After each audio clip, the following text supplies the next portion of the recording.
The Nigerian Electricity Regulatory Commission has transferred regulatory oversight of Abia State's electricity market to its new formed state regulator, ASERA. This move, backed by the Electricity Act 2023, enables states to manage their own intra-state electricity operations. With Enugu Electricity Distribution Company directed to establish a local subsidiary, Abia becomes the latest example of sub-national electricity reforms. Experts say this is paving the way for more states to follow suit, boosting energy investments and service delivery through decentralization. Of course, we have our guest with us and he will provide his perspective as well. In person of Ibukun Konu, he is the Counsel, Streamsowers Kohn. It's great to have you in. Thank you for joining us. Thank you. Good morning. All right, let's begin with Abia State.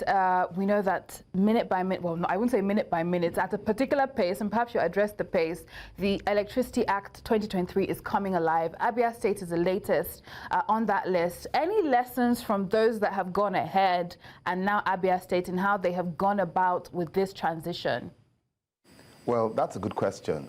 Basically, the transition, as you put it, is actually defined in the Act, the Electricity Act.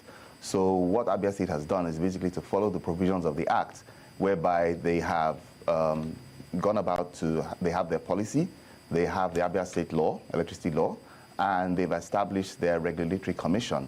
And with that, they've informed NERC that they are able to, take over the regulation of electricity in Abia State. However, the issue is that you have other states that have gone before, and so the lessons that you can learn from that is if you look at other states like Enugu State, that because they now regulate their own electricity space, they've managed to license and add at least 15 megawatts of power to the grid in Enugu State. So far, with Abia State, the transition hasn't been completed because what you have is an order that has been given, and within 60 days of that order, you still have some things that have to be done, such as the creation of the subco by Enugu State. And where Abia State can learn from this is to look at the issues that have come up in that transition period to ensure that the subco is established by law and that it licenses that subco, because that subco will no longer be licensed by NERC, which is NERC.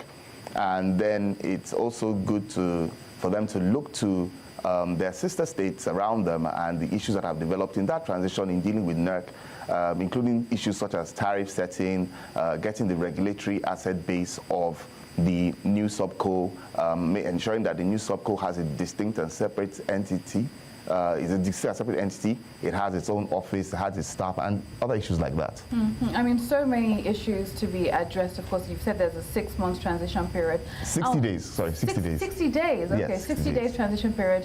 And we'll be tracking how all of that pans out. But recently, the electricity sector has been getting quite some attention. There was a recent conference and there were some interesting remarks that were made. Obviously, the emphasis there was on commercial viability. That is the focus now for that sector. Chineye Ajayi, a representative of Wolemi Eson, said that not every state needs to set up an electricity market. Very bold remarks. And I think I'll pose that as a question to you and maybe add one or two to it. Are all states ripe, to have a commercially viable electricity market? Well, to start off, she was right. You don't have to.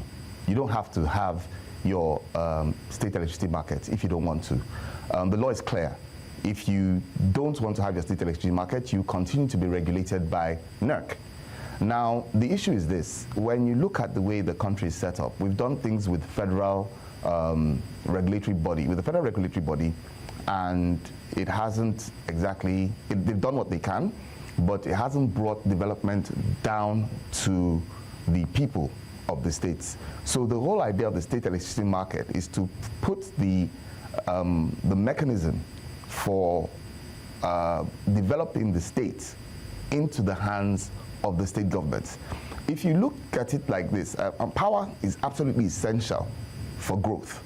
And there are no countries that have good GDPs that have low power.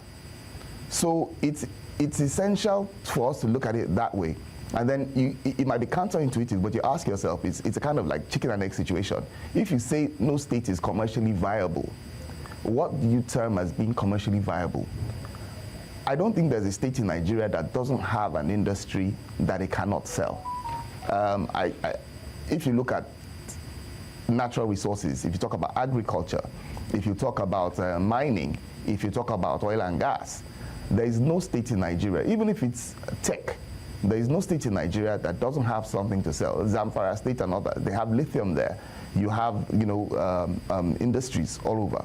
So what it does for me is for a state to have what you call an integrated resource plan, which is basically saying, what do we have? What is the demand of power in this state from these industries? What is, who are the people that need this power and how much can they pay for it? So what this does is like, what do we have? What do we need to get to where we want to get to? For example, let's say, I'll just use figures. Let's say Oyo State needs 500 megawatts of power, and it's only getting 100 megawatts from the grid. What this means is that the people of Oyo State, through generators and other means, are already paying the cost of that 400 megawatts that is lacking. Yeah, and they're doing that through diesel generators, through petrol generators, through solar. So basically, people are already paying for that power.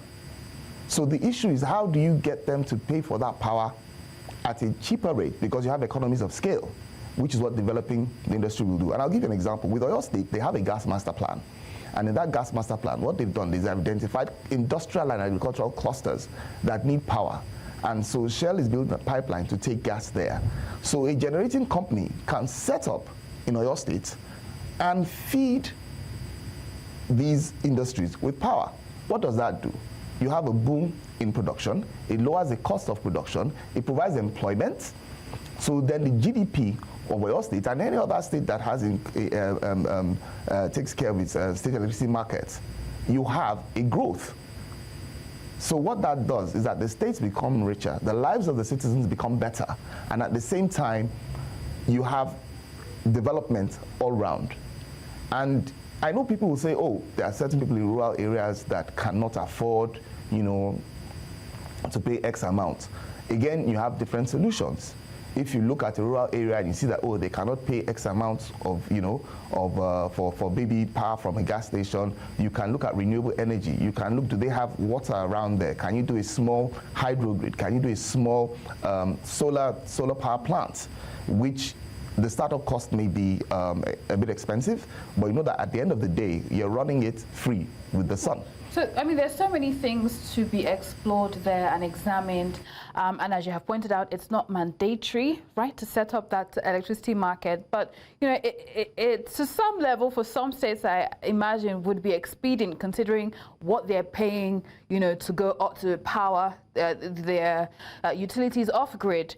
And I'm coming down to what would be some of the indicators that, all right, we are ripe and ready to establish, for different states, because I won't call it a race. I've been told not to call it a race. But, states are watching what's happening, picking lessons and positioning themselves. Obviously, there's a need not to dive headlong into it. So what would be an indicator that, okay, we are ready to establish for different states across the nation that we're ready to establish an electricity market? I would say first off that there's a demand for the power, because this is a commercial product, so you must have that demand. You must have that demand, and the profile of the people should be able to pay for that power. So you have the demand, you have the profile of the people, and then you have the right regulatory environment. Now, what do I mean by that? You have to be able to push your regulators or set up a regulatory commission in such a way that you have the right people there that understand the issues in the market and are able to drive development. I think for now, states should have to think outside the box. You cannot have the sort of same old thinking of putting people, what we say, square pegs in round holes. You have to be able to look at what is going on in your market. You have to be able to identify the people that are right to help you grow that market, and those will be your regulators. And if you don't have that competence in-house, you can always get it. You can always have consultants. You can always have reach out to like the DFIs, the donor agencies that render technical assistance. The emphasis should not be so much on commercializing, oh, the state has to invest to build a power plant. No, I think you should invest in building the people that will regulate your market and understand your market. Because with the state electricity market, what you're doing is that you're bringing regulation and growth closer to home.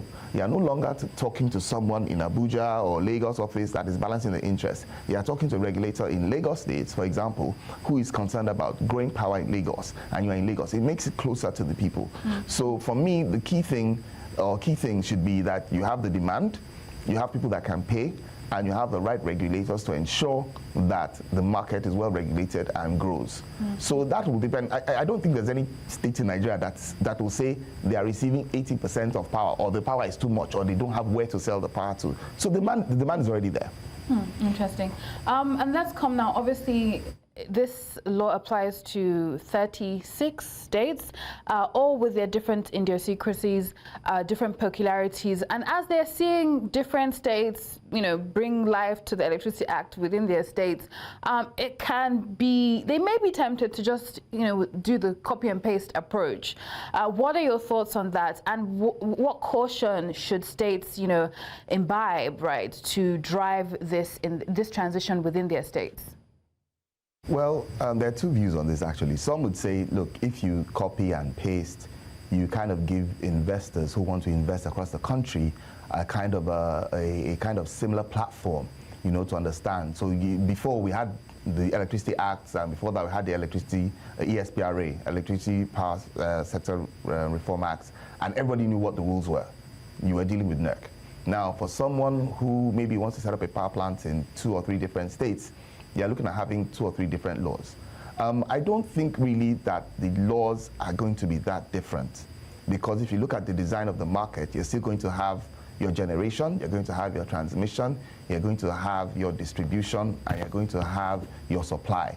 What we have noticed is that we're beginning to see a division between distribution and supply licenses. Now, what this means is that people are beginning to say, okay, let's look at, instead of having one distribution company, can we have a distribution company and people supplying? So we are talking about electricity trading.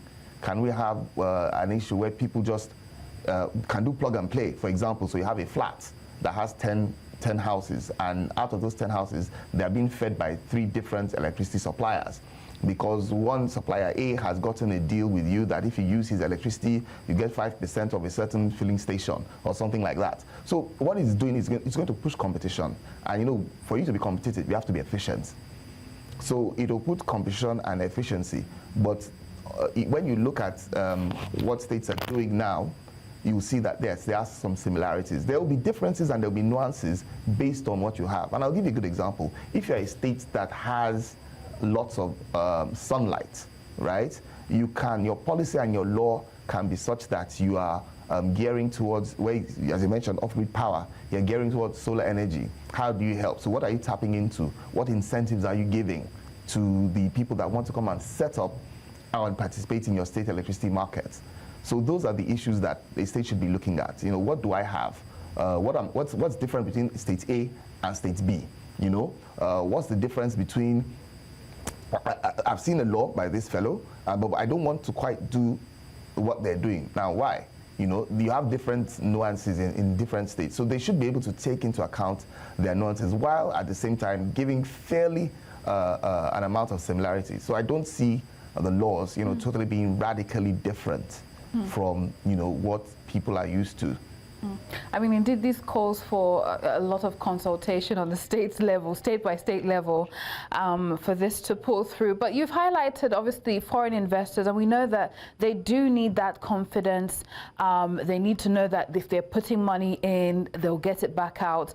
What are some of the things that you believe will give them that confidence, especially when it comes to commercial viability? And in addition to that, some of them as well, especially at the just concluded energy conference earlier in the week, highlighted the fact that there are certain gaps within the Electricity Act 2023 that need to be addressed. What are your thoughts on all this? Okay, when it comes to certainty, I think first an investor has to understand that depends which market you're playing in. Are you playing in the federal electricity market? That means, do you want to set up a generating plant or a distribution plant where you're distributing across state lines or generating across state lines? Then you'll be regulated by NERC. There's certainty there. Do you want to set up a plant or a business or participate in a state electricity market that is set up by a state? You have your state law, you have your certainty, you have the law there. So I don't think there's going to be any cause for concern when it comes to certainty of the law. What might bring about concern is when they look at the autonomy and the independence of the regulatory authority. And these can always be set out in the laws. Ensure that your regulatory authority, like I said before, is very important. Ensure that it's set up in such a way that there's a certain level of autonomy and a certain level of independence, so that that authority can make decisions by itself. It's not going to be influenced politically. And because any foreign investor will always look at political risk. They'll also look at all different aspects of the business. So if you can ensure that your regulator is set up in such a way that anybody is coming in with confidence that it's not going to be impartial, and if you have guarantees in your law, when I say guarantees, I don't mean like bank guarantees. What I mean, you have that your law is certain that the investment cannot be swept away or taken over at any time, then you will have investors come in. To your second point that there are gaps or perceived gaps in the Electricity Act, the truth is they say the moment a law is passed, it's ready to be amended. Because we're human beings, you will find gaps in the law. And these are things that I encourage anyone who's in the industry to actively go through if there are gaps and ensure that they find some way to remedy that. And that's already been done. For instance, there was a fund in the Act for the hydro communities where you have hydro generators. And at that point, the Act had said that all GenCos, that's all generating companies, would pay into that fund. Now, realizing that some power plants are thermal plants, they have nothing to do with water, they're not using the water for generating power, it was amended to remove that stipulation. So I believe we have a National Assembly that is responsive, NERC is responsive, the states are responsive.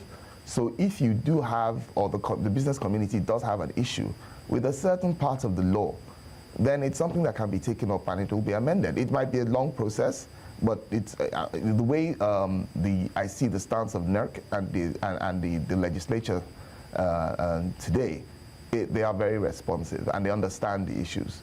Mm-hmm. So when it comes to little, gaps, then they can take it up. Mm-hmm. They may have little issues regarding transition. Some have been talking about the order given by NERC, how the process is not really fully set out, what happens. But these are things that I would say they're teething problems. And if you look at the engagement, or if you've been privy to the engagement between the states and NERC, you'll see that they've started to have meetings, and the law even provides for a forum for NERC and the state electricity regulatory commissions to meet, and also one for the commissioners of power or electricity, whatever name so called, in their different states. So where there's a will, there's a way. So wherever they have these little teething issues, among the regulators, being states and federal, working for the same purpose, you will find that they've begun to work out these issues themselves. But if there are any core issues that that are making the community wary, I think it's something that can be pointed out and can be amended. Right, like you said, the moment the law is passed, it's ready to be amended. Finally, the matter of competition, that was there was quite some excitement around this, what the Electricity Act would do competition-wise. Are we seeing that play out, or it's too early? When you say competition-wise, do you mean competition between the states, or competition in the industry, or competition? In the industry, and of course in the states, perhaps both angles. Let's examine that. Well, I'd say for states, you might say there's a bit of competition, but then you must be factual. How many industries are going to pack up and move? It's been done in the past when I think some industries sometimes moved from one state to another to get better incentives for developing. So yes, why you might say there's competition like that, but again, you have to look at what your state is offering. If you're an agri-based economy, or a state that has industrial and agricultural base that have historically been there for a while, nobody's going to get up and move their machines and machinery and everything and that investment in the land that's been there for 10, 15 years because another state has an electricity market. They'll balance the cost. So it's important for states to realize that yes, there can be some level of competition, but then again, why not improve your services such that your electricity market can grow? When I say your, I don't mean the state now, I mean the market participants. Why not? The state's job is to create an enabling environment. If the state creates the enabling environment, then you will have the investors come in. And when investors come in, you will have that growth. All right. All right, so I mean, we'll see how all of this pans out, but thank you so much for providing a lot of perspective to this conversation. Thank you. Ibukun Konu, Counsel, Streamsowers Kohn.